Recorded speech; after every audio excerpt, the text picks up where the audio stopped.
नमस्कार दोस्तों, मैं आपका साथी विपिन भाटी आप सभी का स्वागत करता हूं आज के अपने सेशन में, जो कि होने वाला है आपको पता है। प्रोनाउन की क्लास है आज हमारी पार्ट 2। प्रोनाउन में आज हम पढ़ने वाले हैं मेरे भाई। प्रोनाउन में आज हम पढ़ने वाले हैं basic to advance. Basic to advance. Basic to advance आज हम देखने वाले हैं। आपने देखा होगा शायद थंबनेल गलत लगा हुआ है, वोकेबलरी का लग गया है, तो इसलिए मैंने थंबनेल यहाँ पे नहीं लगाया है जी। Good morning, good morning, good morning to all of you. उम्मीद करता हूँ सभी साथी एकदम से बढ़िया हैं जी। ठीक है, हाँ, बेसिक टू एडवांस आज हम देखने वाले हैं प्रोनाउन में। कल मैंने आपको प्रोनाउन के सारे केसेस बताए थे। सब्जेक्टिव केस क्या होता है, कहाँ पे यूज होता है। ऑब्जेक्टिव केस क्या होता है, कहाँ पे यूज होता है। एडजेक्टिव केस की क्या शर्तें हैं और पजेसिव प्रोनाउन की क्या शर्तें हैं, इन पे मैंने आपसे डिस्कशन किया था। उसी कड़ी में मैं आगे चलता हूँ। उसी कड़ी में मैं आपको आगे कुछ समझाता हूँ कि आपको ये वाली बात शॉर्ट डायरी में लिखनी है। शॉर्ट डायरी में लिखनी है कि वर्ब आपको पता है, लेट भी एक वर्ब ही है। लाइक या तो वर्ब होती है या प्रेपो होती है। बिटवीन एक प्रेपो होता है, बट एक या तो कंजंक्शन होता है या प्रेपो होता है। बट के साथ थोड़ा स्टार लगा देना। और एक्सपेक्ट जो होता है प्रेपोजिशन होता है ना, सारी प्रेपोजिशन के बाद प्रोनाउन का ऑब्जेक्टिव केस चाहिए होता है। प्रोनाउन का ऑब्जेक्टिव केस आता है। आप बोलोगे जी वर्ब के बाद ऑब्जेक्ट आता है, इसलिए ऑब्जेक्टिव केस आता है। लेट एक वर्ब है तो वर्ब के बाद तो ऑब्जेक्टिव केस आएगा। लाइक या तो वर्ब है, प्रेपो है, वर्ब के बाद ऑब्जेक्टिव केस ही आता है, प्रेपो के बाद भी ऑब्जेक्टिव केस आता है। बिटवीन एक प्रेपो है, प्रेपो के बाद तो ऑब्जेक्टिव केस ही आता है। और एक्सेप्ट भी एक प्रेपोजिशन है, इसका मतलब होता है के अलावा। एक्सेप्ट एक्सपेक्ट नहीं है, एक्सेप्ट होगा। एक्सेप्ट मतलब के अलावा। के अलावा या के सिवाय एक प्रेपोजिशन होती है। प्रेपो के बाद ऑब्जेक्ट चाहिए होता है। और प्रेपोजिशन जितनी भी प्रेपो है हमारी, सबके बाद प्रोनाउन का ऑब्जेक्टिव केस आता है। क्यों? वर्ब को ऑब्जेक्ट चाहिए, प्रेपो को ऑब्जेक्ट चाहिए। तो ये कोई नया नियम नहीं है, ये चीजें मैं आपको पढ़ा चुका हूं। उन्हीं को मैं आपके सामने क्या करता हूं, विस्तार से समझाने की कोशिश करता हूं। जी जी।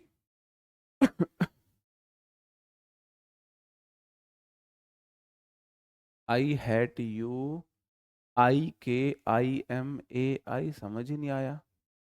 ठीक है, नहीं यहां से देख सकते हो। ठीक है, ठीक है। कुछ क्वेश्चंस हैं। All my friend has plan for birthday party. X expect नहीं करो, एक्सेप्ट करो। एक्सेप्ट ही। अब किस में एरर है, कहां पे एरर है? आपको पता है भाई, नन्ना मुन्ना राई अगर आप बनोगे तो आप इजीली क्वेश्चन कर पाओगे। और अगर आप बनोगे बहुत, प्रेपो कंजंक्शन दोनों होता है, अलग से मैं कंसेप्ट समझाऊंगा आपको, भटका अलग से समझाऊंगा। बिल्कुल टेंशन मत लो, बिल्कुल वो मेरी जिम्मेदारी है समझाना, वो मेरी हेडक है ना। तुम हेडक मत लो कि कहाँ पे पता चलेगा हमें कि बट कंजंक्शन है प्रेपोजिशन। जी, खम्मा घड़ी मेरे भाई, खम्मा घड़ी। बताओ जी, सेंटेंस में कहाँ पे एरर? नन्ना मुन्ना राई बनोगे, इजीली कर लोगे, अंग्रेज मत बनना बस। जी, बताओ। नाउन के कंसेप्ट भूल रहे? नहीं भूलोगे, मैं रिवाइज कराता चलूंगा। एक्सेप्ट हिम, आप बोलोगे जी एक्स जो एक्सेप्ट होता है ना, ये होता है के सिवाय या फिर के अलावा। के अलावा। क्वेश्चन बोल रहा है ऑल माई फ्रेंड, सारे मेरे दोस्त, हैज प्लान, प्लान है for the birthday party, birthday party का, एक्सेप्ट है, उसके अलावा। एक्सेप्ट एक प्रेपोजिशन है, ये तो हुई अंग्रेजों वाली बात।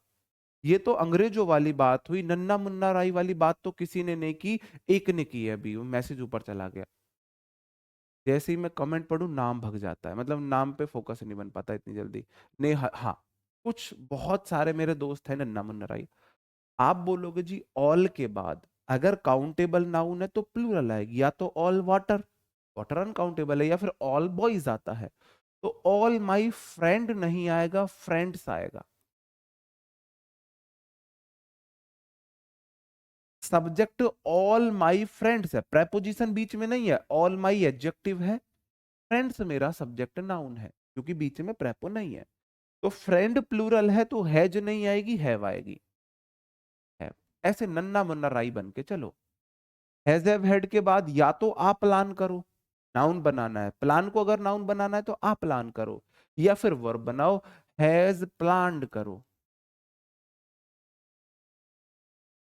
For the birthday party, for preposition है, द आर्टिकल है, बर्थडे का नाउन होता है, लेकिन पार्टी चूंकि नाउन है, बर्थडे एडजेक्टिव का फंक्शन कर रहा है, क्योंकि वो तो पार्टी के बारे में बता रहा है ना। पार्टी तो बहुत प्रकार की होती है, उसने पार्टी के बारे में एक्स्ट्रा इंफॉर्मेशन दे दी, बर्थडे वाली, तो बर्थडे यहाँ पे एडजेक्टिव का फंक्शन कर रहा है। और एक्सेप्ट प्रेपोजिशन है, और ये अंग्रेजों वाली बात हुई। वर्ब हो, लेट हो, लाइक हो, बिटवीन हो, बट हो, एक्सेप्ट हो, प्रेपोजिशन हो, इनके बाद क्या होगा, इनके बाद प्रोनाउन का ऑब्जेक्टिव केस आएगा, क्योंकि verb me, let me, like me, between me, but me, except me, preposition me. Verb me, let me, like me, between me, but me, except me, preposition me. बात समझ में आई मेरे भाई? किसी को एनी दिक्कत, किसी भी प्रकार की समस्या हो तो बता सकते हो। अंग्रेज नहीं बनना है, एक एक वर्ड की शर्त पे चलना है। ऑल बोलता है noun plural, subject plural, verb plural, verb की शर्त, वर्ब की थर्ड फॉर्म, प्रेपो को ऑब्जेक्ट मिला, प्रेपो को सब्जेक्ट दे रखा था, हमने उसे ऑब्जेक्ट दे दिया, खेल खत्म, पैसा हजम। अगले क्वेश्चन पे आ जाइए, बताओ जी। अगला क्वेश्चन है, जैसे छोटे बच्चों को उंगली पकड़ के चलाते हैं ना, मैं आपको ऐसे चलाने के लिए तैयार हूं, बस आप चलो मेरे साथ, बस आप मेरे साथ चलना, बस एक ही काम कर लो कि आप चलते रहो मेरे साथ, बीच में आप मेरा साथ मत छोड़ देना, मैं आपका साथ नहीं छोड़ूंगा, बस आप ही मेरा साथ छोड़ के भागोगे, ठीक है? We plural subject, are plural verb, is am are was verb के बाद मेन वर्ब में I N G going, subject ने एक्शन किया है, वी आर गोइंग, हम ही जा रहे हैं, बिल्कुल ठीक है। To preposition celebrate, V one है, टू के बाद वर्ब की फर्स्ट फॉर्म आती है, बिल्कुल ठीक है। The birthday party, birthday party को हम सेलिब्रेट कर रहे हैं, विद प्रेपोजिशन, विद प्रेपो। कमलेश उसका ऑब्जेक्ट, प्रेपो के बाद नाउन, कमलेश कोई नाम है, वो तो ऑब्जेक्ट है। दुनिया का सबसे वफादार इंसान एंड होता है, बोल रहा है अगर इधर ऑब्जेक्ट है ना, इधर भी ऑब्जेक्ट लाओ, ही की जगह हिम करना पड़ेगा, ही की जगह हिम करना पड़ेगा, क्योंकि एंड दुनिया का सबसे वफादार इंसान है। उम्मीद करूंगा आप सबको ऐसा ही वफादार पार्टनर मिले, आप दुखी वो दुखी, आप खुशी वो खुशी, है ना? आपने खाना खाया वो खाना खाएगा, आपने कोल्ड ड्रिंक पी वो कोल्ड ड्रिंक पिएगा, है ना? जिस दिन आप नहीं नहाओगे सर्दी में वो भी नहीं नहाएगा, आप अपने बाल कंघी नहीं करोगे वो भी नहीं करेगा। इस तरीके का है, हमेशा साथ देता है।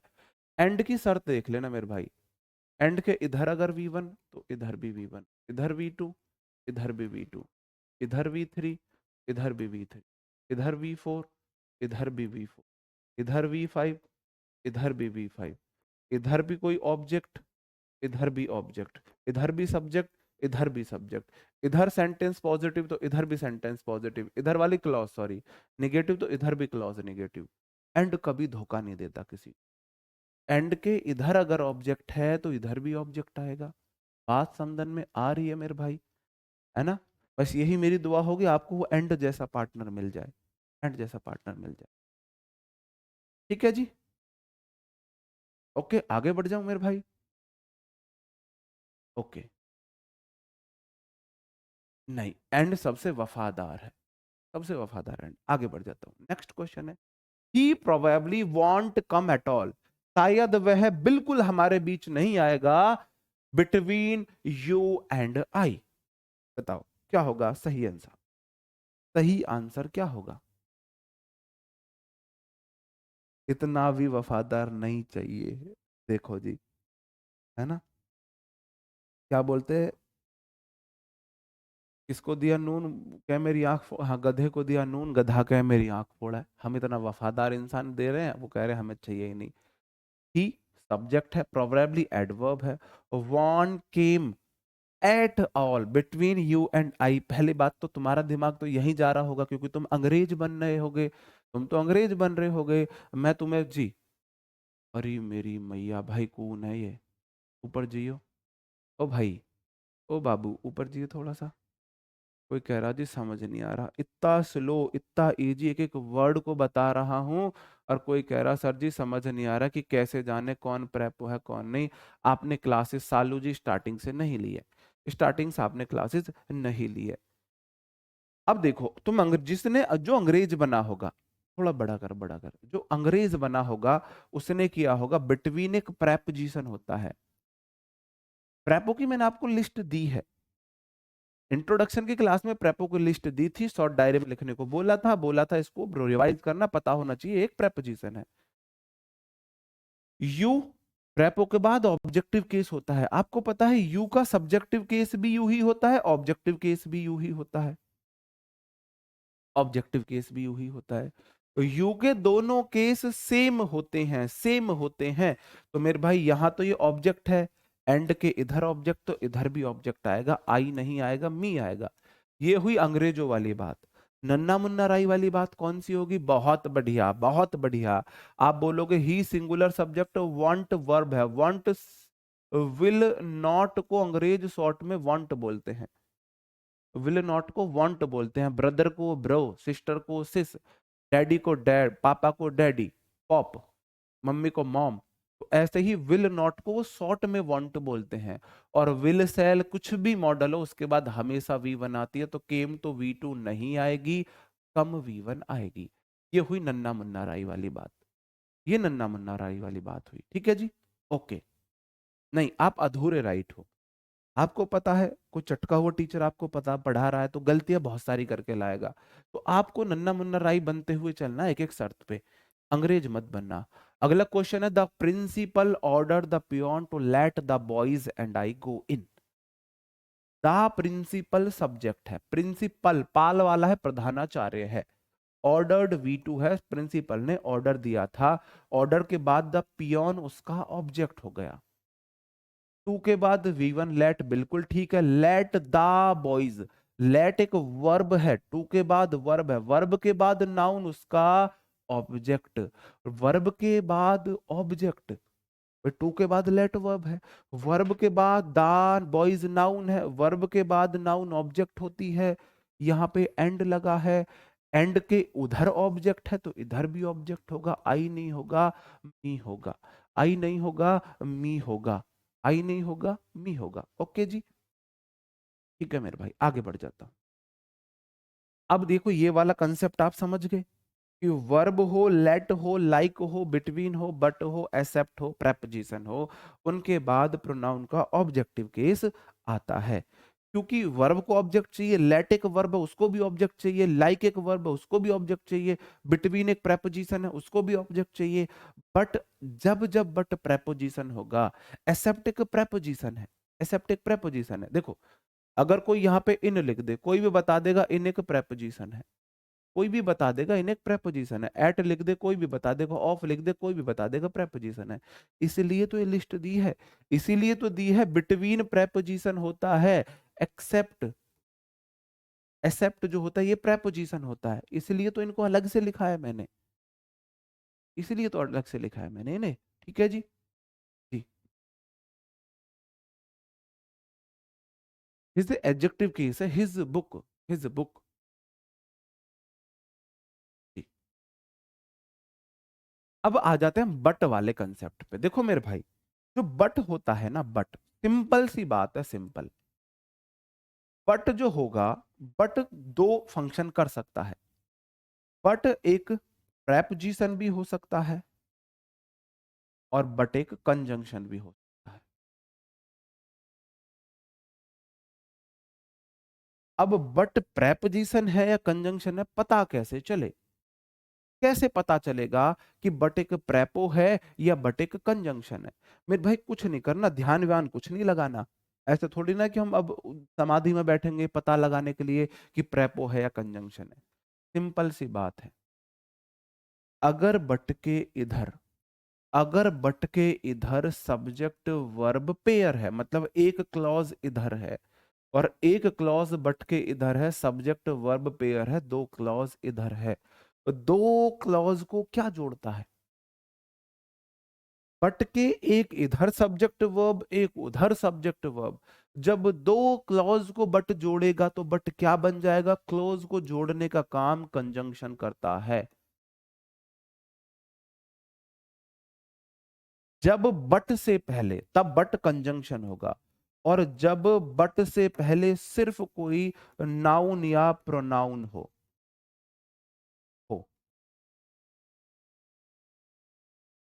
नाउन या प्रोनाउन तो हो, लेकिन वर्ब ना हो। ऐसे लिखता हूं, नाउन प्रोनाउन होगी प्लस वर्ब नहीं होगी प्लस बट आ जाएगा, तब वहां पे बट एक प्रेपोजिशन होगा। और वहां पे बट का मीनिंग होगा, जब बट कंजंक्शन होता है तो बट का मीनिंग होता है लेकिन, और जब बट प्रेपोजिशन होता है तो बट का मीनिंग होता है के सिवाय या के अलावा, जो आपका मीनिंग होता है एक्सेप्ट का। जो एक्सेप्ट का मीनिंग होता है ना, के सिवाय के अलावा, वही बट का मीनिंग होता है जब बट के साथ सिर्फ एक वर्ब होती है। कुछ एग्जाम्पल्स हैं, ये वाला मैं आपसे बाद में पूछूंगा, पहले मैं आपसे ये पूछ ले। यहां पे आपको बताना है, देखो ध्यान से समझना। आप बोलोगे जी आई सब्जेक्ट है, एम वर्ब है, इसका मतलब एक क्लॉज इधर है। देयर सब्जेक्ट है, आर वर्ब है, एक क्लॉज इधर है। जब दो क्लॉज को जोड़ेगा तो बट एक कंजंक्शन हो जाएगा। ठीक बात है। अभी आएगा एग्जाम्पल से समझ में आएगा ना, अभी आएगा एग्जाम्पल से समझ। इसमें एरर बता देना, अभी भी कुछ ना कुछ एरर होगा इसमें, तुम अपना ध्यान वहां पे भी लगाए रखना। ऑल ऑफ देम बट, अब यहां पे बट से पहले ऑल क्या है मेरे भाई? सब्जेक्ट है। ऑफ क्या है? प्रेपोजिशन है। देम क्या है? उसका ऑब्जेक्ट है। क्या बट से पहले कोई वर्ब है? यहां पे बट से पहले वर्ब नहीं है, इसका मतलब बट यहां पे प्रेपो है। यहां बट का मीनिंग लेकिन है। आई एम हंग्री, मैं भूखा हूं, बट लेकिन देयर आर नथिंग नहीं होगा, देयर इज नथिंग होगा। क्यों होगा? आप बोलोगे देयर के बाद वर्ब, वर्ब के बाद के नाउन पर डिपेंड करती है। नथिंग मतलब जीरो, नथिंग मतलब जीरो। कोई चीज गिनने में एक से अधिक तो प्लूरल, जिसे मैं गिन के एक तक नहीं पहुंच पाया वो तो सिंगुलर है। जीरो सिंगुलर है ना, नथिंग मतलब जीरो, तो जीरो सिंगुलर इसलिए verb singular. Nothing to in the kitchen, nothing to eat है यहां पे, eat, nothing to eat in the kitchen. मैं भूखा हूं लेकिन किचन में खाने के लिए कुछ भी नहीं है, तो यहां पे जो है ना बट, वो क्या है? बट कंजंक्शन, लेकिन मीनिंग है ऑल ऑफ देम, वे सारे के सारे, बट मतलब के अलावा, हिम उसके अलावा, वाज प्रेजेंट, उसके अलावा सारे के सारे प्रेजेंट थे।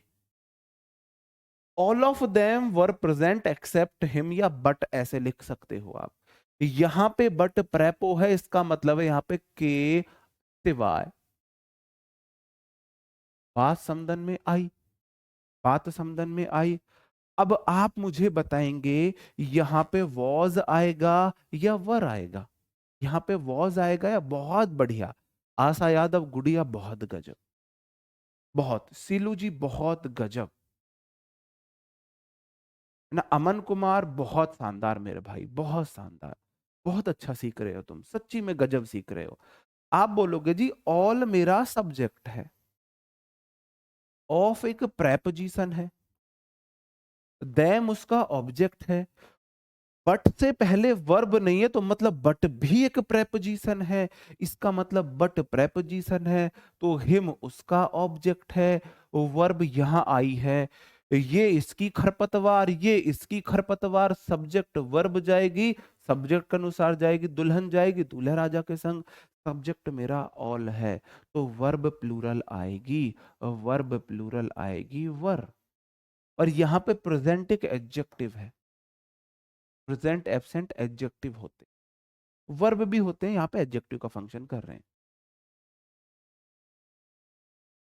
बात समझन में एक बार थंब अप करना। हाँ, हाँ। तुम मेरे नन्ना मुन्ना राई बने रहो। इंग्लिश मैं तुम्हें सिखा दूंगा, उंगली पकड़ के इंग्लिश सिखा दूंगा, डोंट वरी। तो ये बताओ, हाँ जी बात समझ में आई। अब हम पहचान लेंगे कि बट कहाँ पे प्रेपोजिशन है, बट कहाँ पे कंजंक्शन है। बताओ जी। ठीक है, बहुत सारे एग्जाम्पल लूंगा, टेंशन क्यों ले रहे हो। अरे यार, एग्जाम्पल तो मैंने और भी लिए थे, कहाँ भग गए वो। हाँ, अब यहां पे देख लो, इस वाले में बता दो, इस वाले में बता दो कौन सा प्रेपोजिशन है, कौन सा कंजंक्शन है। आप बोलोगे आई सब्जेक्ट है, वांट वर्ब है, subject verb clause one. But यहां पे है आई सब्जेक्ट है, डोंट वर्ब है क्लॉज टू। जब दो क्लॉज को बट जोड़ेगा तो ये कंजंक्शन बन जाएगा। क्या बन जाएगा? कंजंक्शन बन जाएगा। यहां पे आई एवरीवन सब्जेक्ट है लेकिन वर्ब नहीं है, इसका मतलब बट प्रेपोजिशन है, बट प्रेपोजिशन है। यहां पे बट प्रेपो है। यहां सोनी जी मैं बता रहा हूं, डोंट वरी। सब्जेक्ट वर्ब इधर क्लॉज। आप बोल रहे हो तो सर जी क्या पढ़ा रहे हो, इसलिए तो मैंने आपको क्लॉज पहले पढ़ाए थे। कुछ तो मेरे दिमाग में भी रहा होगा, कुछ तो मेरी भी प्लानिंग होगी आपके लिए बेटर करने की। तभी तो मैंने आपको सब्जेक्ट वर्ब क्लॉज बताने सिखाए थे। इसमें बेसिक की क्लास में एक सब्जेक्ट एक वर्ब एक क्लॉज लिख दो, एक सब्जेक्ट एक वर्ब एक क्लॉज लिख दो। जब भी दो क्लॉजों को बट जोड़ेगा तो कंजंक्शन होगा। यहां पे किसी क्लॉज को नहीं जोड़ रहा है, एवरीवन सिर्फ सब्जेक्ट सब्जेक्ट है, बट नहीं है। बट मतलब वर्ब नहीं है तो बट एक प्रेपोजिशन है। बहुत बढ़िया, ये तो हुई अंग्रेजों वाली बात। ये तो अंग्रेजों वाली बात हुई। मानस महाराणा जी, ये निकला ना मेरा नन्ना मुन्ना राय, ये निकला ना नन्ना मुन्ना राय। अंग्रेज बहुत सारे हैं क्लास में, आई डोंट लाइक अंग्रेज, I don't like English people. आप बोलोगे एवरीवन मेरा सब्जेक्ट है, एवरीवन मतलब प्रति एक, कितना एक, कितने एक, प्रति एक, मतलब कि सिंगुलर। बट तो प्रेपोजिशन आ गया। प्रेपो के बाद प्रोनाउन का ऑब्जेक्टिव केस, दे तो सब्जेक्ट होता है, सबसे पहले तो देम आएगा। और ये इस प्रेपो का ऑब्जेक्ट है, ये इस प्रेपो का ऑब्जेक्ट है। क्या है जी? ऑब्जेक्ट है। और वर्ब हमेशा सब्जेक्ट के अनुसार, सब्जेक्ट एवरीवन सिंगुलर है, सब्जेक्ट प्रेपो उसका ऑब्जेक्ट, वर्ब यहां पे आएगी तो वर्ब आएगी सब्जेक्ट के अनुसार, वॉज आएगी। एंग्री विद मी, एवरीवन मतलब प्रत्येक, बट मतलब के अलावा, देम मतलब उनके अलावा, प्रति एक, वॉज मतलब थे, एंग्री मतलब गुस्सा, विद बी मतलब मेरे से, उनके अलावा सारे के सारे मेरे से गुस्सा थे। ये इसका मीनिंग है। क्लोज भी बता दिया करो, बताए तो हैं क्लोज मेरे भाई, बताए तो हैं क्लोज।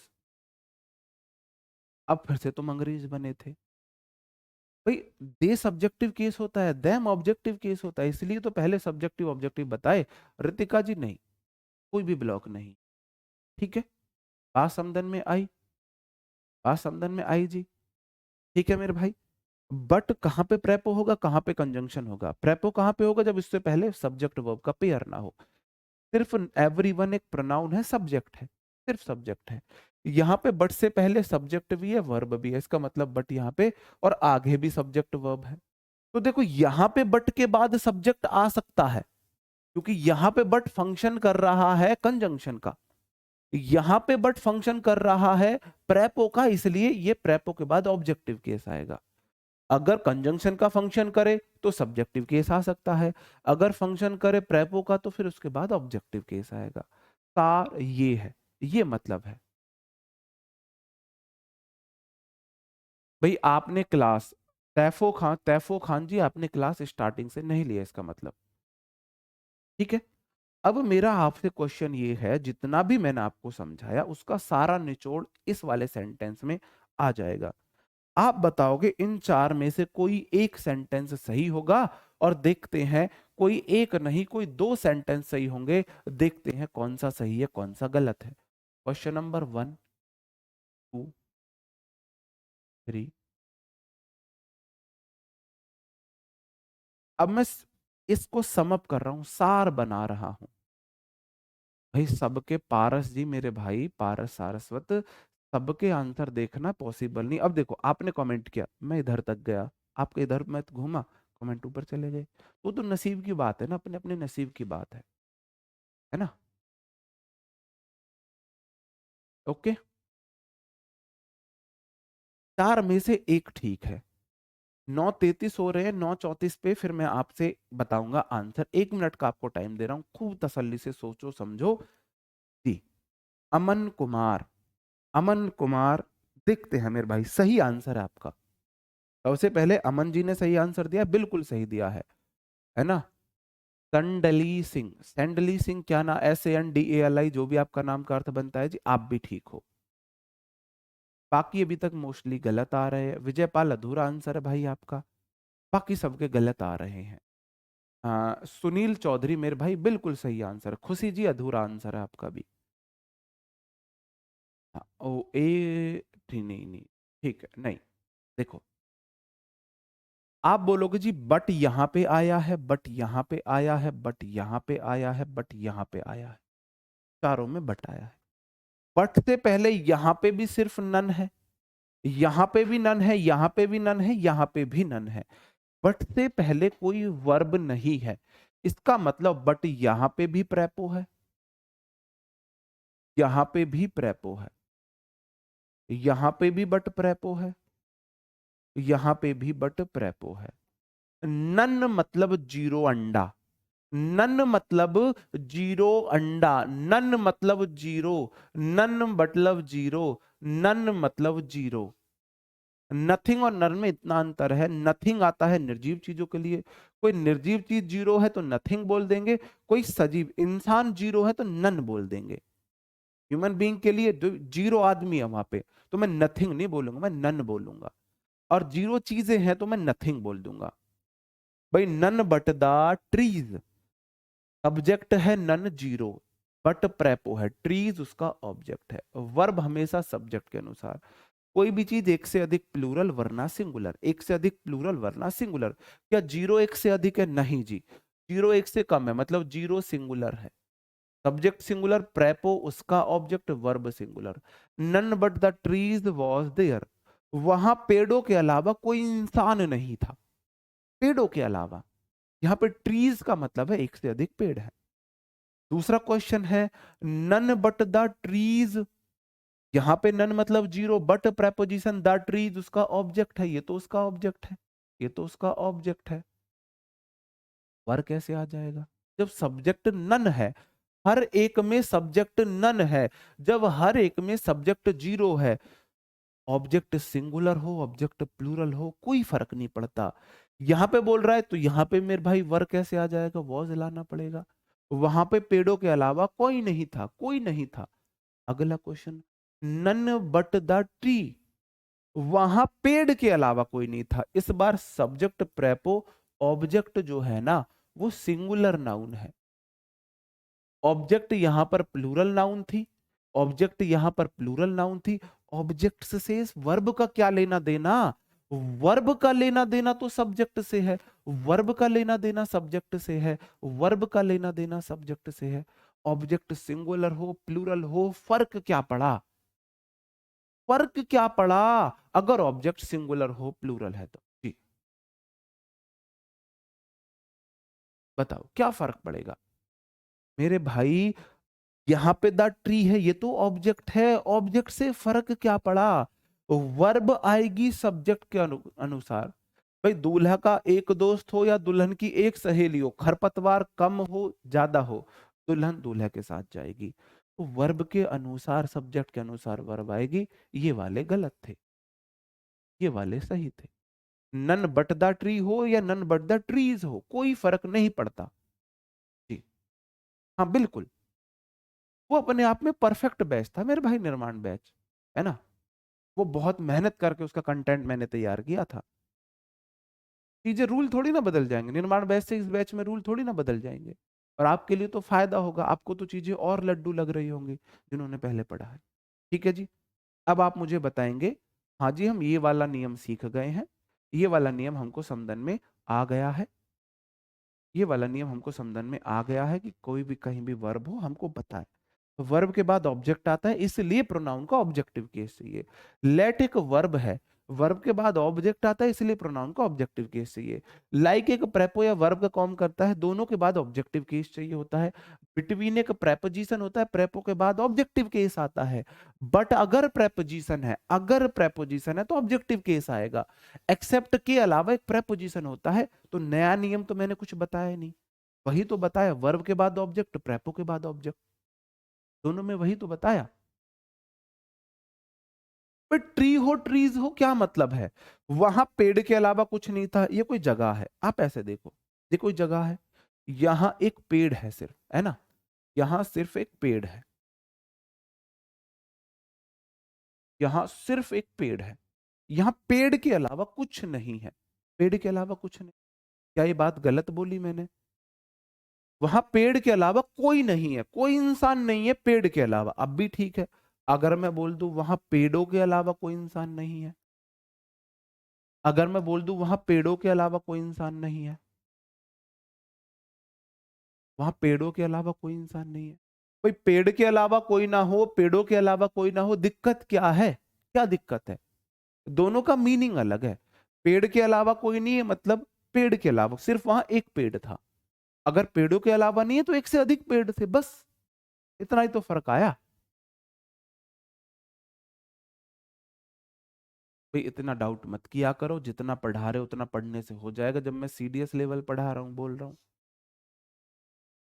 ठीक है, ओके, आगे बढ़ जाऊं। नहीं वर देयर नहीं, वर देयर ठीक है, देयर मतलब वहां, एडवर्ब ऑफ प्लेस है वो, वहां है, एडवर्ब ऑफ प्लेस है वो वहां।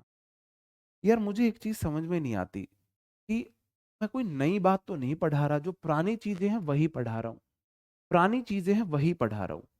मैंने सिर्फ एक बात बोली, आपको किसी को भी इस चीज में डाउट है ये बताओ, किसी को इस चीज में डाउट है कि बट से पहले कोई वर्ब नहीं है, बट से पहले कोई वर्ब नहीं है, किसी को कोई डाउट नहीं होना चाहिए, बट से पहले वहां कोई वर्ब नहीं है। अगर वर्ब नहीं है तो बट एक प्रेपो है, बट एक प्रेपो है, बट एक प्रेपो है, सही है जी, चारों में बट एक प्रेपो है। प्रेपो के बाद ट्रीज तो उसका ऑब्जेक्ट है, ये तो उसके ऑब्जेक्ट है, ये तो उसके ऑब्जेक्ट है, प्रेपो के बाद नाउन प्रोनाउन उसके ऑब्जेक्ट होते हैं। वर्ब यहां पे आई है, वर्ब आएगी सब्जेक्ट के अनुसार, सब्जेक्ट यहां भी नन है, यहां भी नन है, यहां भी नन है, यहां भी नन है, नन मतलब जीरो है, नन मतलब जीरो है, अगर जीरो है तो जीरो तो सिंगुलर है, सिंगुलर है, सिंगुलर सब्जेक्ट प्लूरल वर्ब कैसे ले सकता है, कैसे ले सकता है? इसलिए दोनों गलत थे, इसलिए दोनों सही थे। कैसे ले सकता है सिंगुलर सब्जेक्ट प्लूरल वर्ब, बताओ जी। नहीं कुछ बोल रहे हैं सर, आज कम समझ में आ रहा है पता नहीं क्यों। भाई सिंगुलर सब्जेक्ट प्लूरल वर्ब ले कैसे लेगा? नहीं देयर मतलब वहां का सेंस है, एक देयर जब स्टार्टिंग में आता है तो वो इंट्रोडक्टरी सब्जेक्ट होता है, सब्जेक्ट का इंट्रोडक्शन कराता है। There is nothing in the kitchen, वहां देयर का कोई मीनिंग नहीं है, किचन में कुछ नहीं है।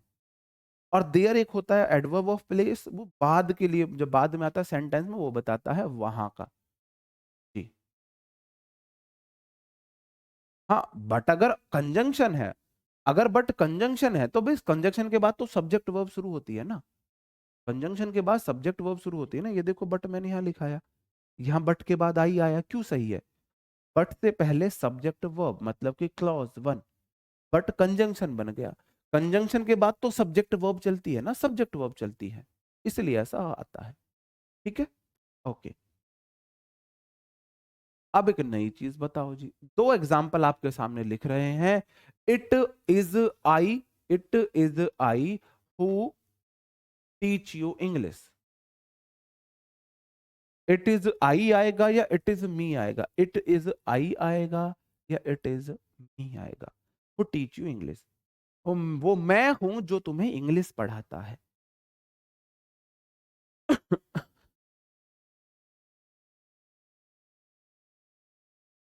बताओ जी, क्या आएगा? बोर्ड का टाइमिंग 3 मिनट पीछे है अभी। नहीं, 9:43 इधर, 9:43 इधर, देखना भाई, सही तो है। 43 सही तो है टाइमिंग तो। बताओ कौन सा सही है? इट इज मी आएगा, आई आएगा? अब तक आपने पढ़ा, अब तक आपने पढ़ा, वर्ब, वर्ब के बाद ऑब्जेक्टिव केस आता है, बिल्कुल ठीक है। तो आप बोलोगे जी इट इज मी आना चाहिए, है ना? सही बात है ना? ये वाला गलत है, इट इज आई आएगा। अब एकदम सर पकड़ लेना, ये क्या कर दिया जी आपने, ये क्या कर दिया? ये कौन सी बात हुई? इट इज के बाद अभी आपने बताया वर्ब के बाद ऑब्जेक्टिव केस आता है, अब सब्जेक्टिव केस क्यों लगा रहे हो? जैसे जैसे बट की शर्तें हैं, जैसे बट की शर्तें हैं, बट की शर्तें हैं। जब बट होता है कंजंक्शन, जब बट होता है कंजंक्शन, उसके बाद सब्जेक्टिव केस होता है। और जब बट होता है प्रेपोजिशन, कंजंक्शन के बाद सब्जेक्ट। और जब बट है प्रेपो, उसके बाद ऑब्जेक्ट। ऐसे ही होता है मेरे भाई, हमारी वर्ब जो होती है ना, इज, एम, आर, वॉज, ये दो होती हैं हमारी। ये एक होती है लिंकिंग वर्ब और एक होती है हेल्पिंग वर्ब। ये दो तरह का फंक्शन करती है, एक होती है लिंकिंग वर्ब, एक होती है हेल्पिंग वर्ब। जब जब ये लिंकिंग वर्ब बनेगी, जब जब ये लिंकिंग वर्ब बनेगी, जब जब ये लिंकिंग वर्ब बनेगी, इनके बाद सब्जेक्टिव केस आएगा। और जब ये हेल्पिंग वर्ब बनेगी, इनके बाद ऑब्जेक्टिव केस आएगा, इनके बाद ऑब्जेक्टिव केस। जैसे मैं बोलूं, एग्जाम्पल से समझाता हूं। It is I who teach English. और दूसरा क्वेश्चन, आई एम टीचिंग दे या देम। बताओ, बताओ क्या आएगा? चीजें इजी हैं, शॉर्ट डायरी में लिखवाऊंगा इसे भी, टेंशन मत लेना बिल्कुल भी। अब बताओ मुझे क्या आएगा? आप बोलोगे जी अभी आपने बताया इट इज के बाद आई आएगा, हु टीच यू इंग्लिश, और यहां पे आई एम टीचिंग दे नहीं आएगा, देम आएगा, ऑब्जेक्टिव केस आएगा।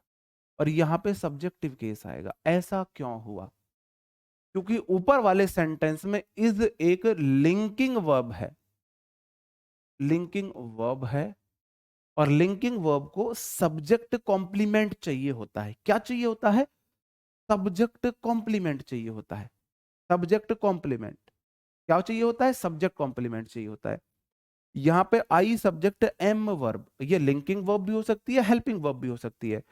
टीचिंग यहां पे मेन वर्ब है। जब भी ये मेन वर्ब के साथ आएगी, ये हेल्पिंग वर्ब बन जाएगी। हेल्पिंग वर्ब मतलब जो मेन वर्ब की हेल्प करे, हेल्पिंग वर्ब मतलब जो मेन वर्ब की हेल्प करे। यहां पे ये हेल्प कर रही है मेन वर्ब की। और जब भी ये हेल्पिंग वर्ब होगी, इसके बाद देखो यहां पे एम के अकॉर्डिंग नहीं आई है, टीचिंग मेरा सब्जेक्ट है, टीचिंग मेरा वर्ब है। और आपको पता है मेन वर्ब के बाद प्रोनाउन का ऑब्जेक्टिव केस ही आता है। तो हम पहचानने की कोशिश करते हैं। नियम हमारा क्या है? नियम है verb let like between but except prepo के बाद प्रोनाउन का ऑब्जेक्टिव केस आता है, लेकिन बट, किंतु, परंतु वर्ब की जो बी फॉर्म होती है ना, बी फॉर्म होती है, आप इतना याद करना, बी फॉर्म है is am are was verb, बस यहां से क्वेश्चन आता है आपके लिए। के बाद जब ये मेन वर्ब के रूप में आती हैं तो इनके बाद प्रोनाउन का सब्जेक्टिव केस चाहिए होता है, क्योंकि तब इन्हें सब्जेक्ट कॉम्प्लीमेंट चाहिए होता है।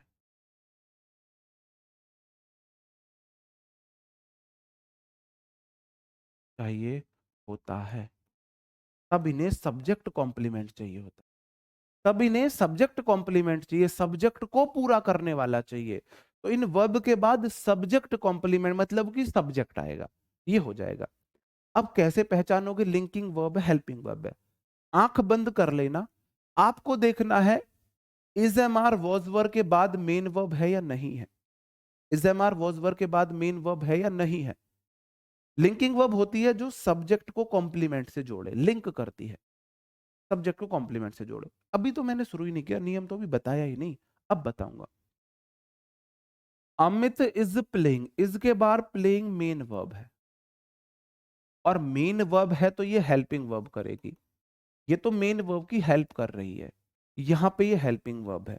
पहचानना बहुत इजी है, is am are was verb के बाद मेन वर्ब आएगी तो ये हेल्पिंग वर्ब बन जाएगी। अगर मेन वर्ब नहीं है तो ये यही मेरी मेन वर्ब है, इसे मैं लिंकिंग वर्ब बोल दूंगा। क्या बोल दूंगा? लिंकिंग वर्ब बोल दूंगा। अमित सब्जेक्ट है, इज वर्ब है, कैसी वर्ब है? Helping verb, linking verb. आप बोलोगे यहां पे या तो मेन वर्ब बोल दो इसे, या लिंकिंग वर्ब बोल दो। लिंकिंग वर्ब है, और माई बेस्ट फ्रेंड उसका subject complement, subject complement. Playing main verb है तो इसने प्लेइंग की हेल्प कर दी, हेल्पिंग वर्ब बन गई। मेन वर्ब नहीं है तो यही मेरी लिंकिंग वर्ब है, और लिंकिंग वर्ब को सब्जेक्ट कॉम्प्लीमेंट चाहिए होता है। यहां पे ये वर्ब की बी फॉर्म जो है, मेन वर्ब मतलब मेन वर्ब बोलो या लिंकिंग वर्ब बोलो, जो आपका मन करे। यहां पे ये हेल्प कर रही है मेन वर्ब की, तो यहां पे ये हेल्पिंग वर्ब है, यहां पे ये हेल्पिंग वर्ब है। बात को समझे? रूल सिर्फ इतना है, is am are was verb के तुरंत बाद प्रोनाउन का सब्जेक्टिव केस आएगा। Is am are was verb के तुरंत बाद प्रोनाउन का सब्जेक्टिव केस आएगा, वर्ब के बाद ऑब्जेक्टिव केस आता है। लेकिन is am are was verb के बाद प्रोनाउन का सब्जेक्टिव केस आएगा, क्योंकि इन्हें सब्जेक्ट कॉम्प्लीमेंट चाहिए होता है। इन्हें सब्जेक्ट कॉम्प्लीमेंट चाहिए होता है। सब्जेक्ट कॉम्प्लीमेंट मतलब जो सब्जेक्ट के बारे में बताए। Amit is my best friend, तो माई बेस्ट फ्रेंड कौन है? अमित। अमित के बारे में बताया जा रहा है, ठीक है। हाँ, आ सकता है। इसमें इंट्रोडक्टरी इंट्रोडक्टरी सब्जेक्ट होता है ना, इट इंट्रोडक्टरी सब्जेक्ट होता है, देयर इंट्रोडक्टरी सब्जेक्ट होता है, जो सब्जेक्ट का इंट्रोडक्शन दे, जो सब्जेक्ट का इंट्रोडक्शन। जैसे कि इट वॉज क्या आएगा मेरे भाई? इट वॉज सी आएगा या हर आएगा? Is am are was verb के तुरंत बाद अगर मेरे को प्रोनाउन चाहिए तो सब्जेक्ट वाला चाहिए, तो यहां पे सी आएगा। It was she who organise the party for me, वो वह थी जिसने मेरे लिए पार्टी को ऑर्गेनाइज किया था। बताओ जी, बात समझन में आ रही है मेरे भाई? जो सब्जेक्ट को उसके कॉम्प्लीमेंट से लिंक करे, उसे जोड़े, ठीक है जी, ओके। हाँ, पिछले वाले में मैंने एग्जांपल दिया था, I want to call her but I don't have her phone number. सही है, तो आपके सबके ठीक है, ठीक है, बात समझे? Verb let like between but except prepo के बाद प्रोनाउन का ऑब्जेक्टिव केस, लेकिन बट किंतु परंतु उसमें ही वर्ब बी वाली जो वर्ब है, बी वाली वर्ब मतलब is am are was verb वाली हमारी ऐसी वर्ब होती हैं जिनके बाद प्रोनाउन का सब्जेक्टिव केस आता है, जिनके बाद प्रोनाउन का सब्जेक्टिव केस आता है।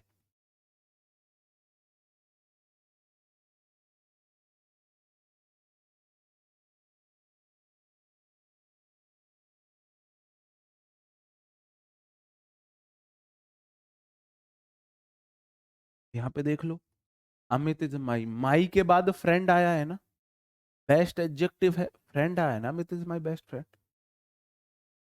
ओके, ठीक है, आगे बढ़ जाता हूं।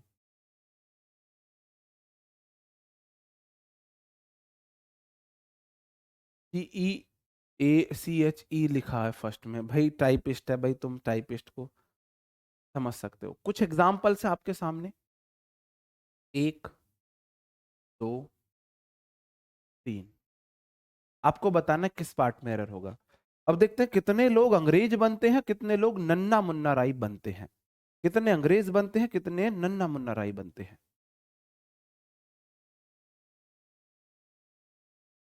नहीं, मैं हर करूंगा ना इस बार।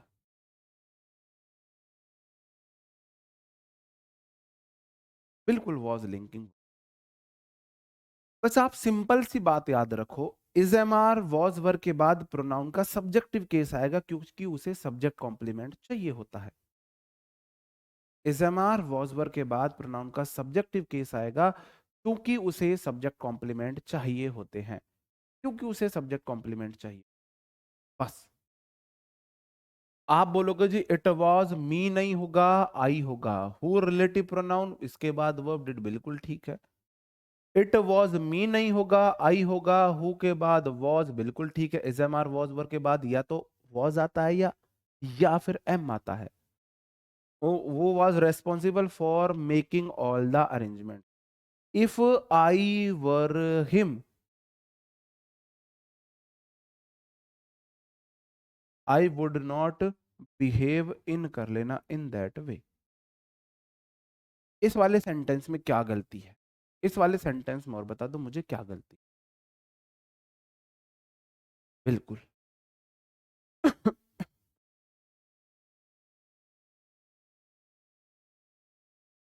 इट नॉन लिविंग थिंग्स के लिए आता है जब इट उनकी जगह लेता है। यहाँ पे वो इंट्रोडक्शन दे रहा है, ये वो है, इंट्रोडक्शन दे रहा है वो।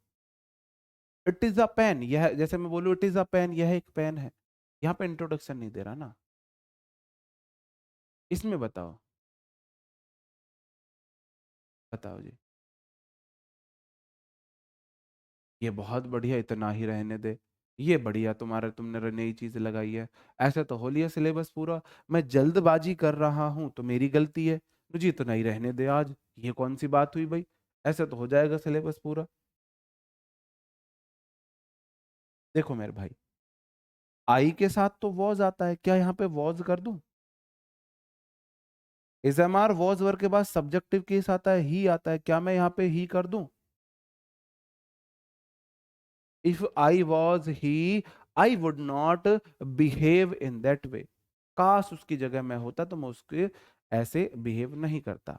आप बोलोगे जी वॉज आएगा, आप बोलोगे जी वॉज आएगा।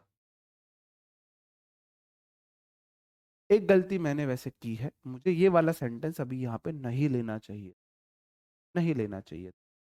यहाँ पे मेरे भाई वर ही आएगा। एक छोटा सा नियम लिख लो, यहाँ पे मैं आपको बता दूं। अगर किसी भी सेंटेंस के शुरुआत में इफ आ जाता है तो वो एक इमेजिनरी सेंटेंस होता है, काल्पनिक सेंटेंस होता है, वो सच्चाई में नहीं होता है। तो सब्जेक्ट कैसा भी हो, सब्जेक्ट सिंगुलर हो प्लूरल हो, वॉज वर में से उसके साथ सिर्फ और सिर्फ वर आएगा। इसका मतलब है इफ आई वर ही, इसका मतलब ये नहीं है यदि मैं वह होता, इसका मतलब है काश मैं वह होता। अगर कोई सेंटेंस के शुरुआत में कभी इफ आता है तो वॉज वर में से वर ही आएगा। ही वर, टी were, you were, I were, we were, they were, सबके साथ वर आएगा। ये इमेजिनरी सेंटेंस होता है, ये काश को दिखाता है। तो चूंकि आप इसे एज इट इज ना समझ ले, इसलिए इफ के साथ वर लगा के बताते हैं। इफ वर मतलब काश, इफ वर मतलब काश, ठीक है। इफ वर मतलब काश। हाँ बिल्कुल, इमेजिनरी सेंटेंस में चाहे कैसी भी सब्जेक्ट हो, सब्जेक्ट सिंगुलर हो प्लूरल हो, वर्ब वर ही आएगी, प्लूरल वर्ब आएगी, प्लूरल वर्ब आएगी। It was, we, sorry we तो सही तो है, सही है। मेरा दिमाग कहाँ चल रहा है, सॉरी, सही है, सही है। आई क्यों आएगा, मैंने मी पढ़ दिया इसे, मैंने जल्दी में इसे मी पढ़ दिया, वी को मैंने मी पढ़ दिया था। सही है मेरे भाई, ये वी बिल्कुल सही है। सॉरी, सॉरी, मैंने इसे मी पढ़ दिया था, मी, उस वजह से मेरे से गलती हुई। हाँ, वी ही आएगा। ठीक है, नहीं मी अपने आप में सब्जेक्ट होता है ना, तो टीचेस नहीं होगा, टीच होगा। आई सब्जेक्टिव केस है ना उसका। बिल्कुल।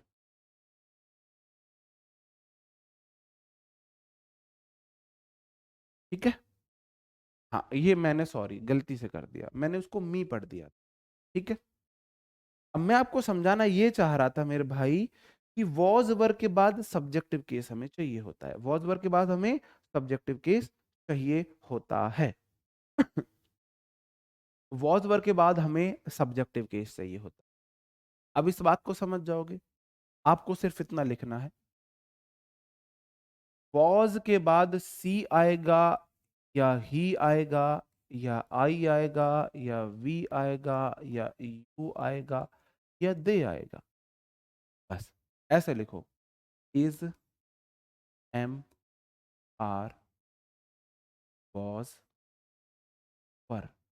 इनके बाद क्या आ जाएगा मेरे भाई, ही आएगा या सी आएगा या इट आएगा या आई आएगा या वी आएगा या यू आएगा या दे आएगा। इज, एम, आर, वॉज वर्ग के बाद सिर्फ और सिर्फ सब्जेक्टिव केस आएंगे, सिर्फ और सिर्फ सब्जेक्टिव केस आएंगे। सॉरी वो मैंने गलती से कर दिया था, वो मैंने गलती से कर दिया था। और हाँ, हु रिलेटिव प्रोनाउन है, वर है, मेरा दिमाग तुमने चला दिया ना आज मेरा दिमाग। वो रिलेटिव प्रोनाउन है, रिलेटिव प्रोनाउन के बाद वर्ब उससे पहले आए हुए सब्जेक्ट के अनुसार आती है। तुमने चला है ना मेरा दिमाग गुस्सा दिला के, सर जी बस करो सर जी ये वो।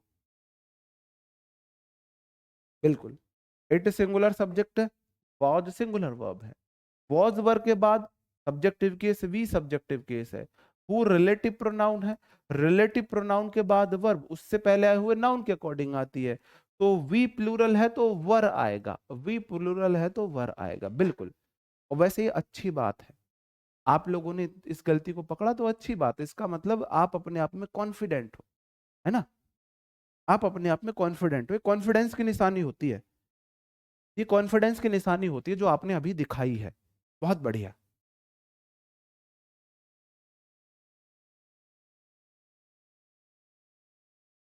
ओके जी, अब मैं आ जाता हूं अपने अगले नियम। क्योंकि हम पढ़ रहे हैं, अभी तक हम पढ़ रहे हैं, अभी तक जो हम पढ़ रहे हैं वो पढ़ रहे हैं कि हम ये देख रहे हैं कि सेंटेंस में कहां पे सब्जेक्टिव केस आएगा, कहां पे ऑब्जेक्टिव केस आएगा। जी, ओके, नहीं वो करा सकता है, इट करा सकता है। माई सब्जेक्टिव केस है तो आई होना चाहिए। नहीं, मैंने बोला माई सिर्फ और सिर्फ एक एडजेक्टिव है, जैसे बुक के साथ गुड एक एडजेक्टिव है, गुड बुक, ऐसे ही माई की सिर्फ एक कंडीशन है मेरे को। देखो सब्जेक्ट कॉम्प्लीमेंट क्या है, Amit is my best friend, Amit is my best friend. Noun या प्रोनाउन बनते हैं, क्या बनते हैं, नाउन या प्रोनाउन बनते हैं, सब्जेक्ट कॉम्प्लीमेंट, है ना। आप बोलोगे, ध्यान से समझना, अमित नाउन है, सब्जेक्ट हो गया, इज एक वर्ब है, लिंकिंग वर्ब है, इसको चाहिए सब्जेक्ट कॉम्प्लीमेंट। सब्जेक्ट कॉम्प्लीमेंट होते या तो नाउन या प्रोनाउन। मेरे भाई माई एक एडजेक्टिव है, माई सब्जेक्ट कॉम्प्लीमेंट नहीं बन सकता, माई सिर्फ एक एडजेक्टिव है, नाउन प्रोनाउन होते हैं सब्जेक्ट, माई तो सिर्फ एक एडजेक्टिव है। यहां पे बेस्ट जो फ्रेंड है ना वो नाउन है, सब्जेक्ट कॉम्प्लीमेंट नाउन या प्रोनाउन होते तो बेस्ट फ्रेंड नाउन है ना, तो माई बेस्ट तो एडजेक्टिव का फंक्शन कर रहा है, ये तो एडजेक्टिव है। जैसे मैंने बोला this is my, this is book, आप बोलोगे जी दिस सब्जेक्ट है, इज मेरा लिंकिंग वर्ब है, बुक यहाँ पे उसका सब्जेक्ट कॉम्प्लीमेंट है, सब्जेक्ट कॉम्प्लीमेंट है, बुक नाउन है। अगर मैं यहाँ पे अगर मैं यहाँ पे गुड लगा देता हूं तो क्या कोई फर्क पड़ेगा? तब भी सब्जेक्ट कॉम्प्लीमेंट बुक ही होगा, बुक के बारे में गुड बता रहा है। तो यहाँ पे मेरा जो सब्जेक्ट कॉम्प्लीमेंट है वो फ्रेंड है। माई तो सिर्फ एक एडजेक्टिव है, माई सिर्फ एक एडजेक्टिव है। माई की सिर्फ एक शर्त है, मेरे को नाउन चाहिए, बस उसे नाउन दे दी। तो माई नाउन मिलके सब्जेक्ट कॉम्प्लीमेंट बना है, माई नाउन मिलके बना है। ठीक है जी, हाँ, ओके। अब मेरे को आपसे पूछना है, अब आप मुझे एक बात बताएंगे, आई एम टॉलर देन, सी आएगा या हर आए? आई एम टॉलर देन, सी लगाऊं या हर लगाऊं? मैं उससे ज्यादा लंबा हूं। आई एम टॉलर देन सी आएगा या हर आएगा?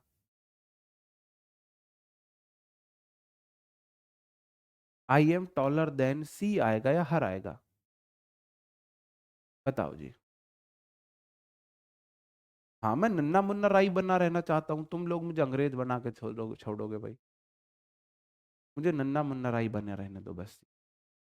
इट इंट्रोडक्टरी सब्जेक्ट के रूप में हो जाता है भाई। इतनी सी तो बेस्ट है, इतनी सी तो बात है। लिंकिंग वर्ब कहाँ है? अगर इज एम आर के बाद कोई मेन वर्ब नहीं है तो ये लिंकिंग वर्ब हो जाएगी। इनके बाद मेन वर्ब नहीं है, इनके बाद मेन वर्ब नहीं है तो लिंकिंग वर्ब हो जाएगी, लिंकिंग वर्ब हो जाएगी। देखो, आई सब्जेक्टिव केस है, एम मेरा वर्ब है। कैसी वर्ब है? एमिक वर्ब है। टॉलर मेरा एडजेक्टिव है, मतलब कि एम के बाद कोई वर्ब नहीं आई है, इसका मतलब ये लिंकिंग वर्ब है। लिंकिंग वर्ब के बाद, लिंकिंग वर्ब के बाद प्रोनाउन का I subject am verb taller adjective than conjunction का काम करता है। टॉलर एडजेक्टिव देन कंजंक्शन का काम करता है। क्या एजएमआर वॉज वर्ब के बाद कोई वर्ब आई है? नहीं आई है। अगर वर्ब नहीं आई है तो मेरे भाई ये लिंकिंग वर्ब हुई, और लिंकिंग वर्ब के बाद प्रोनाउन का सब्जेक्टिव केस आता है। हर नहीं आएगा, सी आएगा। एक तो ये तरीका है सीखने, हर नहीं आएगा, सी ही आएगा।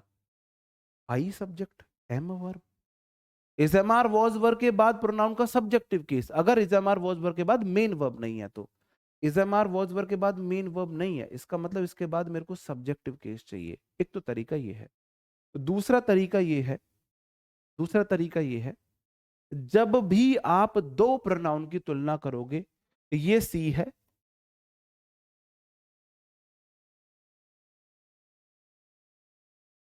और ये आई है, मैं उससे ज्यादा टॉल हूं। आई एम टॉलर देन सी, तो मैं, आई एक प्रोनाउन है, सी एक प्रोनाउन है। जब भी दो या दो से अधिक प्रोनाउन की तुलना होगी तो उनके केस सेम रहेंगे। आपको जस्ट पहले वाला केस देखना है, जस्ट पहले वाला केस देखना है। सी प्रोनाउन है, टॉलर देन से तुलना हुई, देन तुलना को दिखाता है, तुलना हुई। तो जस्ट पहले वाला केस देख लो, पहले वाला प्रोनाउन का आई सब्जेक्टिव केस है तो इधर भी सब्जेक्टिव केस लगा दो, उधर सब्जेक्टिव केस है तो इधर भी सब्जेक्टिव केस लगा दो। सिर्फ आपको इतना याद रखना है, यही मेरा अगला नियम है। जब भी दो प्रोनाउन के बीच तुलना हो या उन्हें जोड़ा जाए तो केस सेम होने चाहिए, सेम केस होने चाहिए। दोनों सेम है ये, यह देखो, ये बोल रहा है जी दोनों सेम है। भाई चश्मे लगा लिया कर मेरी तरह, कोई दिक्कत थोड़ी ना है, चश्मे लगा लेगा तो। इसके पैर यहां तक आ रहे, मेरे इसके यहां तक आ रहे, देखियो। कह रहा जी दोनों सेम है, हमारी बराबर कैसे हो जाएगी? 6 फुटे इंसान में और 4.25 फुटी लड़की में अंतर नहीं होता है? लड़कियों की एवरेज हाइट 5 फुट रह गई है, और 5 फुटी 4 फुटी लड़कियों की हाइट की, उनके 6 6 फुटे बाबू होते हैं, बाबू, उनके बेबी, 6 6 फुटे बेबी। कभी आप मेट्रो में जाना, इतनी सी लड़की होगी, इतनी सी, लड़का इतना, गुजर का या जाट का, गुजर के लड़कों की, जाट के लड़कों की एवरेज हाइट अच्छी होती है।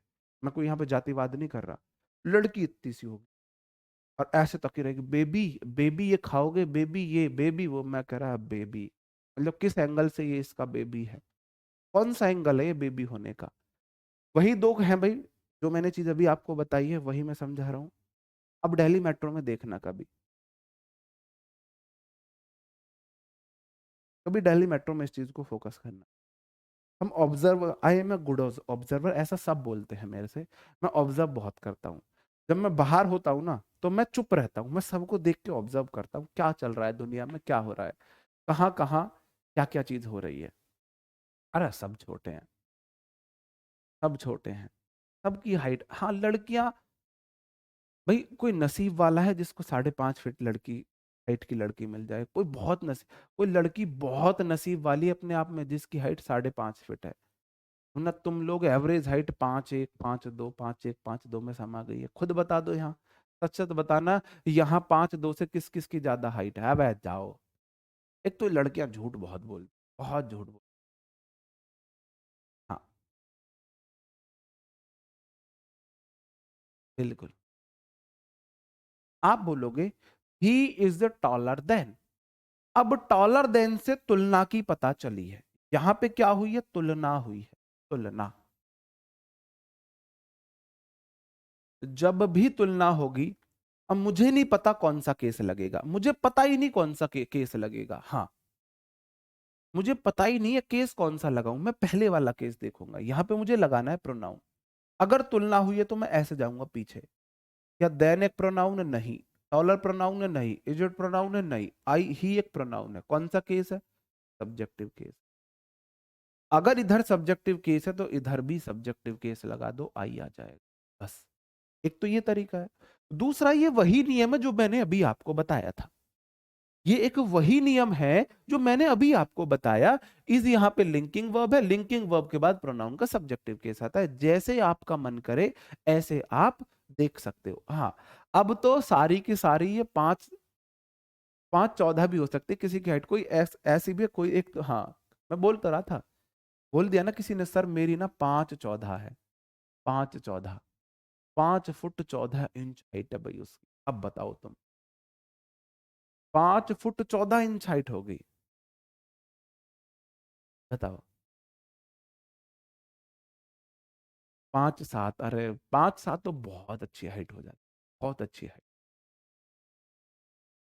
नसीब वाली हैं वो लड़कियां जिनकी 5'5" प्लस है। बिल्कुल। जी।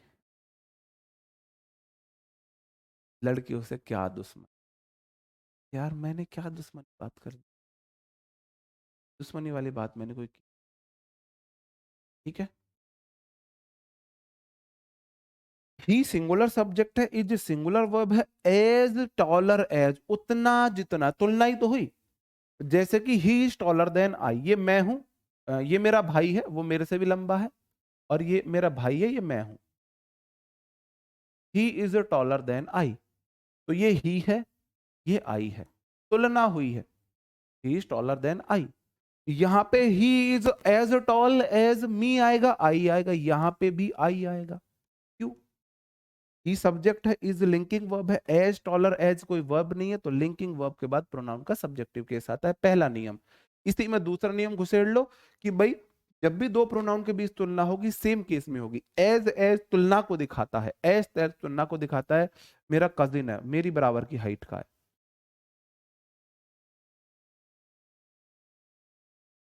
ही इज एज टॉल, अब हम छोटे रह गए, बराबर करो भाई। भाई फीलिंग, अब बड़े हो जाएंगे हम, फीलिंग पे जाना मेरे भाई। अब बराबर से है ना, हाँ अब लगभग बराबर, मैं थोड़ा नीचे पे खड़ा हूं, अब हम बराबर हैं। जी। बात समझे? He is as tall as I. मतलब जब भी तुलना होगी, तुलना कैसे पता चलती है? या तो comparative degree E R than से, या एज पॉजिटिव डिग्री एज से, या तो देन से या एज पॉजिटिव डिग्री एज से, या देन से या एज से। अच्छा जी, सर हमारे इधर लड़कियों की हाइट बड़ी होती है। अच्छा आप कहाँ से हो? आप शनि ग्रह से हो क्या?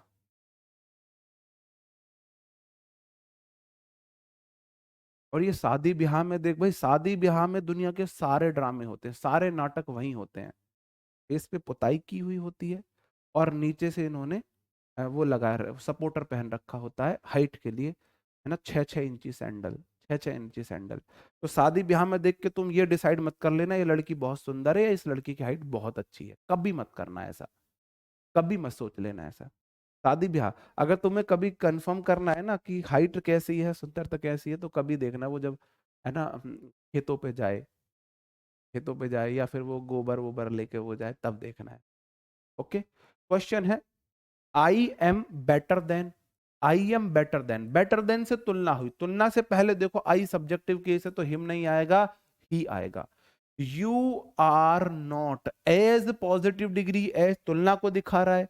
पहले देखो, पहले यू सब्जेक्टिव केस है, क्योंकि वर्ब से पहले सब्जेक्टिव केस आता है, तो इधर भी सब्जेक्टिव केस आई आएगा, है ना।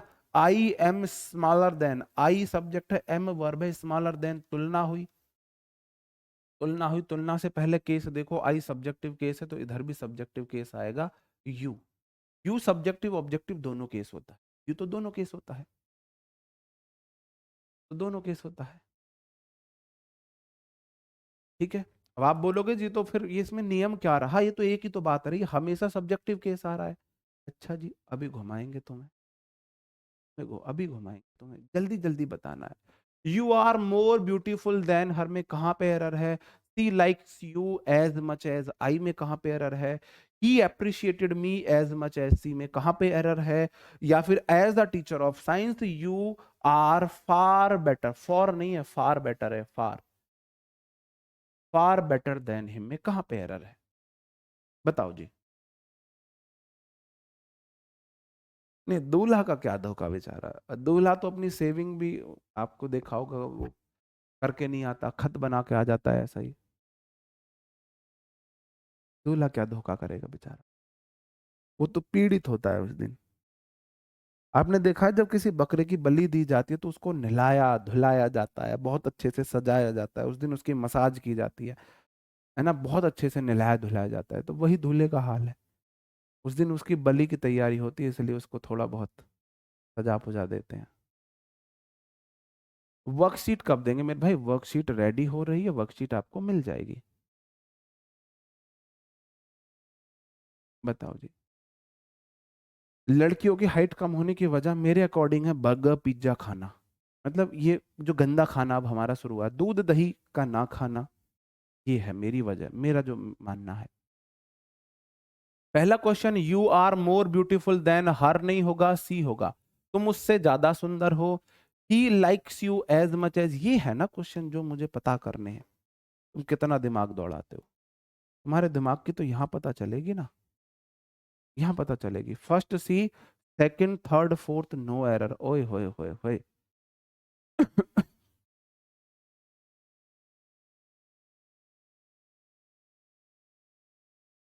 अब तो कुछ लोग ना मेरे को जज भी करने लगे हैं, सर आप ये करते हो, सर आप कमेंट ऐसे पढ़ते हो या, कसम से भाई मैं कसम से कभी ऐसा नहीं करता कि मैं जानबूझ के कमेंट फिल्टर करके पढूं।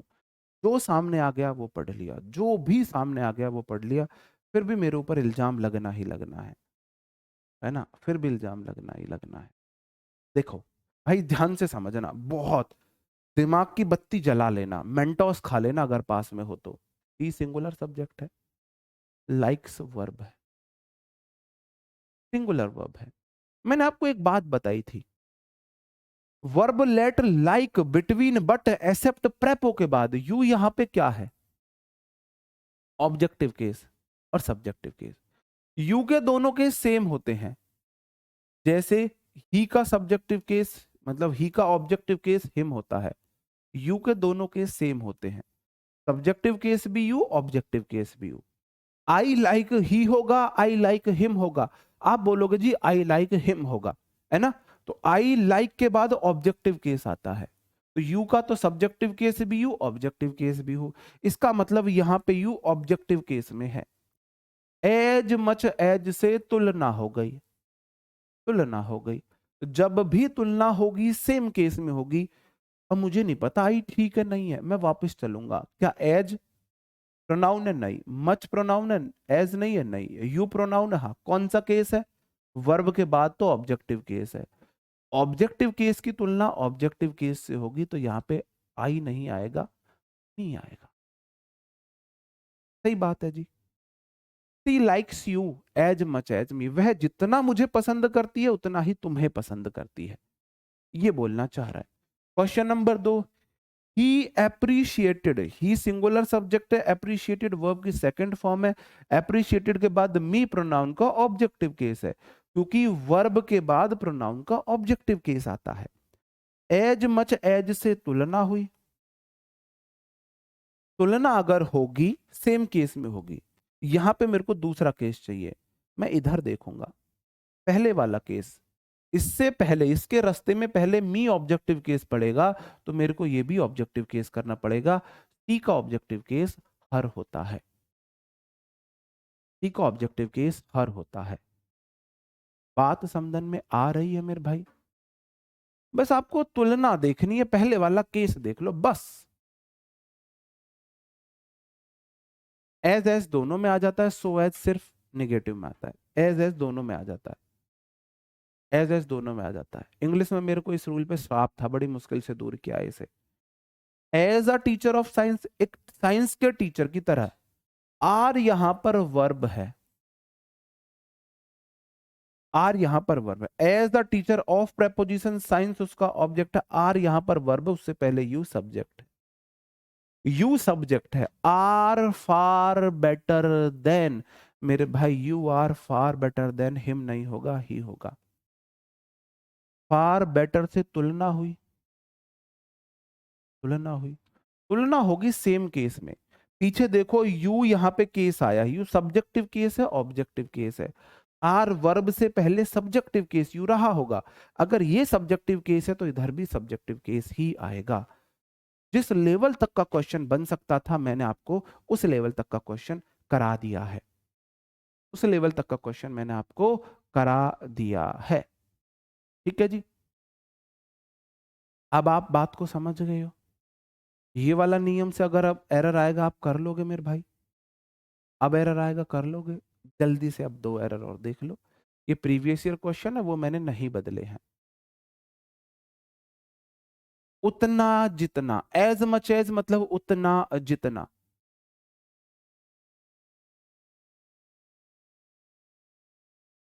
बताओ उतना जितना। उपदेश कुमार मेरे भाई आपको उसके कमेंट नहीं दिखेंगे, तो ऐसे बेफिजूल की बातें मत करो। उतना जितना, स्पोकन में सब चलता है, स्पोकन में रूल से मतलब नहीं है, स्पोकन का सीधा सा मतलब है आगे वाले को समझ में आए, बात खत्म। स्पोकन में सब चलता है, स्पोकन में सब चलता है। You are taller than me बोल सकते हो वहां पे, you are taller than me वहां पे बोल सकते हो। स्पोकन में कुछ भी बोलो, स्पोकन का मतलब है सिर्फ सामने वाले को समझ में आए। यू भाई, ही प्रोबेबली वांट नहीं, ही के बाद वांट मतलब विल नॉट, मॉडल के बाद हमेशा V1, कम्स तो V5 हो जाएगा ना।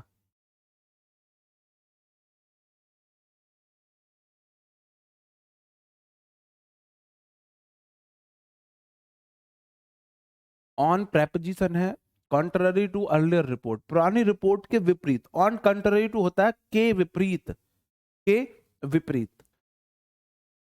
ऑन कॉन्ट्ररी टू मतलब के विपरीत, अर्लियर रिपोर्ट पहली रिपोर्ट्स के विपरीत।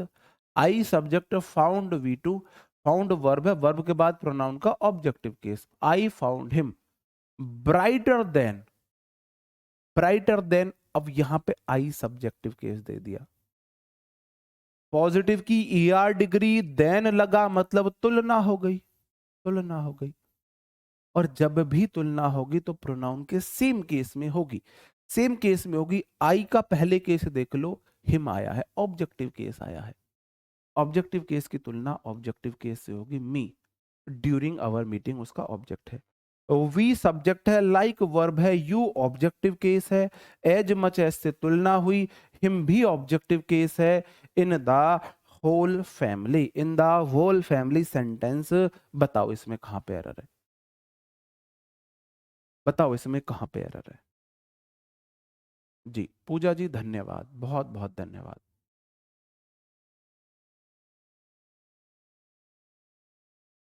ये 5 बताओ, ये जो क्वेश्चन नंबर ये है ना, ये वाला बताओ मुझे, ये वाला, तब मुझे मजा आए ना। अब नन्ना मुन्ना राई बनो। We plural subject like we one plural verb you, objective case हो गया, objective case. As much as से तुलना हुई, हिम ऑब्जेक्टिव केस हो गया। In preposition the whole family उसका ऑब्जेक्ट। नो एरर है। बहुत जिगरा चाहिए नो एरर लगाने के लिए, बहुत बड़ा जिगरा चाहिए। और अगर तुम नो एरर लगाने लगे हो, इसका मतलब तुम्हारे कंसेप्ट क्रिस्टल क्लियर है। बहुत साउंड कंसेप्ट तुम्हारे हो चुके हैं, बहुत साउंड कंसेप्ट हो चुके हैं, मस्त वाले कंसेप्ट तुम्हारे हो चुके हैं। ठीक है,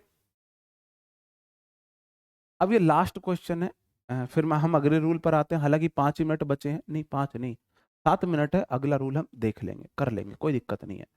we protect our books from the dust, do you protect your sentence में कहां पे एरर है, जल्दी से बताएंगे, जल्दी से बताएंगे। तुम तो ऐसे लोग हो ना, भगवान की मूर्ति में कमियां निकाल दो। ये तो एक सेंटेंस था। बताओ मेरे भाई कहां पे होगा, जल्दी से, जल्दी जल्दी जल्दी। आप बोलोगे वी प्लूरल सब्जेक्ट है, protect we one plural verb है, अवर बुक्स का ऑब्जेक्ट हो गया, वर्ब के बाद बुक्स ऑब्जेक्ट है, अवर तो एडजेक्टिव है, ऑब्जेक्ट बुक्स है। फ्रॉम प्रेपोजिशन है, द डस्ट उसका ऑब्जेक्ट है, द आर्टिकल हमेशा नाउन के लिए आता है, उसका ऑब्जेक्ट है। Do you protect your, your क्या है, योर बोलता है मेरे बाद नाउन आनी चाहिए, मेरे बाद नाउन आनी चाहिए, मुझे नाउन चाहिए। सेंटेंस गलत है, इस पार्ट में एरर है। अब सही कैसे करें, अब सही कैसे करें। योर के बाद नाउन चाहिए, सेंटेंस में किसकी बात हो रही है, सेंटेंस में बात बुक्स की हो रही है। तो आप बोलोगे जी योर बुक्स लगा दो, हो गया सेंटेंस सही। वी प्रोटेक्ट अवर बुक्स, हम अपनी बुक्स को प्रोटेक्ट करते हैं फ्रॉम डस्ट, डस्ट से। Do you protect your books, क्या तुम अपनी बुक्स को प्रोटेक्ट करते हो। अब अंग्रेजों को मिर्ची लग गई, कह रहे जी जब यहां पे बुक्स आ गई तो एक ही सेंटेंस में दोबारा बुक्स मत लगाओ। अब हम क्या करें जी, योर बुक्स गलत नहीं है, अब योर प्लस नाउन को मैं योर्स बोल सकता हूं, तो मैं यहां पे योर बुक्स को योर से लिख दूंगा, योर से लिख दूंगा। ठीक है जी, ये वाली बात तो सही होगी। अब सेंटेंस में एक नया रूल पर हम आ जाते हैं। आप बताएंगे सेंटेंस में कहां पे गलती है। You I and he are going to party, going to party, party. I मतलब सॉरी, यू तुम, आई मतलब मैं, ही मतलब वह, आर गोइंग टू पार्टी। तुम, मैं और वह पार्टी जा रहे हैं। बताओ जी कहां पे एरर होगा। योर्स भी लगा सकते हैं, बिल्कुल लगा सकते हैं। देखो, आपने हिंदी में पढ़ा होगा प्रथम पुरुष, उत्तम पुरुष, मध्यम पुरुष करके, जो भी पढ़ते हो। ऐसे ही इंग्लिश ना, इंग्लिश में भी पर्सन होते हैं, फर्स्ट पर्सन,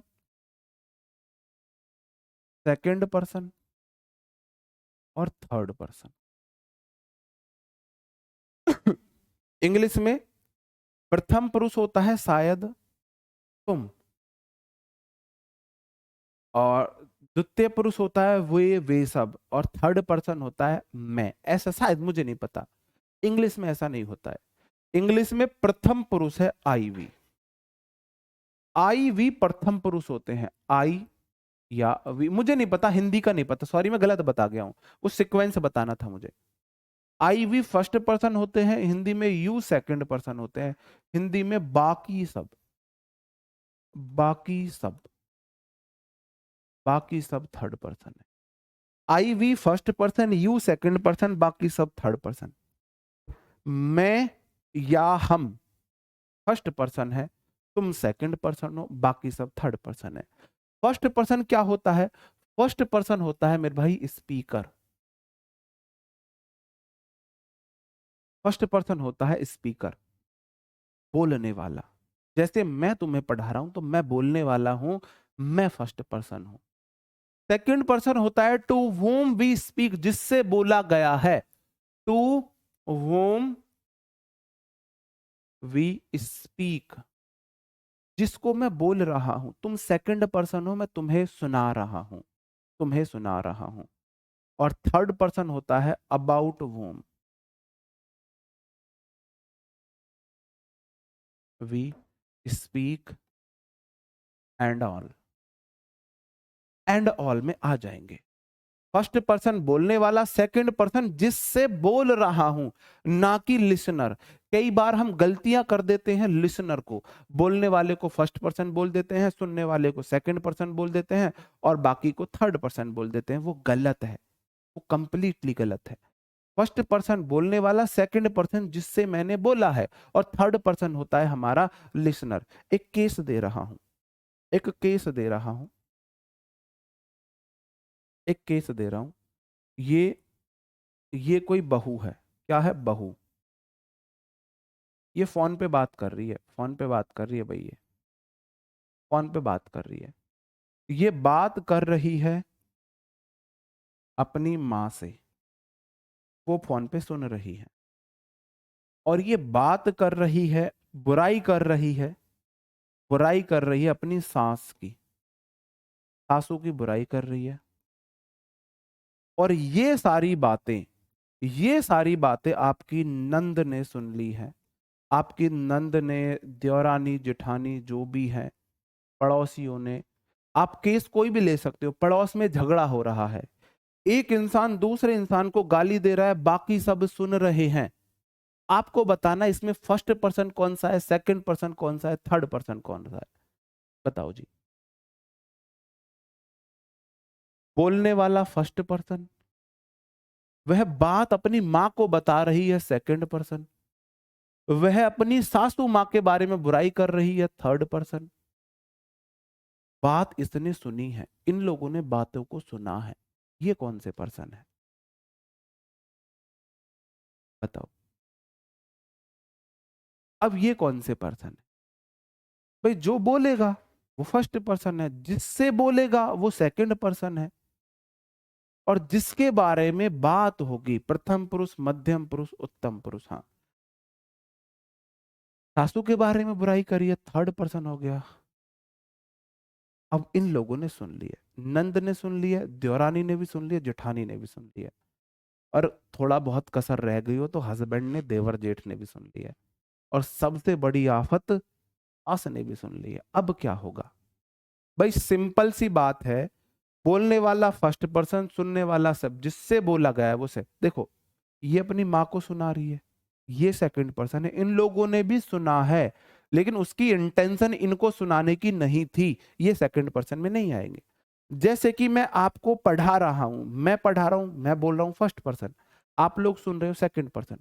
आपके बराबर में कोई आपका दोस्त बैठा है, मैं उसे नहीं सुना रहा क्योंकि वो इंग्लिश नहीं पढ़ रहा है, तो वो थर्ड पर्सन, वो सेकंड पर्सन नहीं है। उसने सुन लिया है लेकिन मैं उसे नहीं सुना रहा हूं, मैं आपको सुना रहा हूं फोन में, आप हो मेरे लिए सेकंड पर्सन। ठीक है जी, इन सब से आपको कुछ लेना देना नहीं है, आपको सिर्फ इतना पता होना चाहिए, आई वी फर्स्ट पर्सन होते हैं, यू सेकंड पर्सन होते हैं, बाकी सब थर्ड पर्सन होते हैं। तो इससे रिलेटेड हम कल रूल पढ़ेंगे। बस आज मेरे को आपको इतना बताना था, I we first person, you second person, बाकी सब थर्ड पर्सन। मेरे साथ बोलेंगे, I we first person, you second person, बाकी सब third person. I we first person, you second person, बाकी सब third person. I we first person, you second person, बाकी सब थर्ड पर्सन। इससे रिलेटेड रूल्स को हम कल करेंगे मेरे भाई, ठीक है। इससे जो रिलेटेड रूल्स है उन्हें हम कल करेंगे अच्छे से। ओके दोस्तों, कल मिलते हैं आपसे नेक्स्ट क्लास में, तब तक अपना ख्याल रखें, पढ़ते रहे। Bye bye, thank you, take care, जय हिंद।